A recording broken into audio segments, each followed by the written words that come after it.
नमस्कार मित्रांनो, मी शेतकरी पुत्र मळगावकर. मित्रांनो, मी आधी बऱ्याच वेळेस सांगितलं की पोल्ट्री व्यवसायामध्ये परवडतो. तर मित्रांनो, पोल्ट्री व्यवसाय हा परवडणारा व्यवसाय नाही आहे.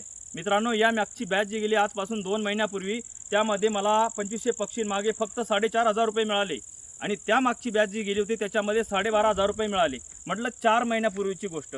आणि मित्रांनो, आजची स्थिती अशी आहे की आताही मला आमच्या इथे व्हिजिटला येणारे जे डॉक्टर्स आहेत ते म्हणतात की तुम्हाला या वेळेलाही परवडणार नाही.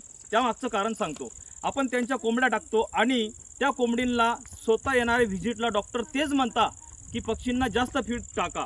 आणि ज्या वेळेला जास्त फीड खाल्ल्या जातं त्यावेळेला ह्या पोल्ट्री व्यवसायामध्ये FCR नावाचं एक काहीतरी त्यांचं रिझन आहे.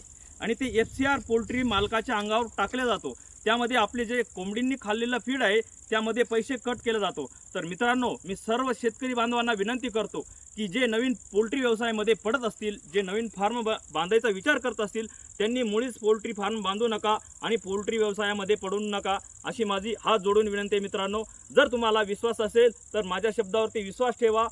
जय जवान, जय किसान, जय महाराष्ट्र, जय स्वाभिमान.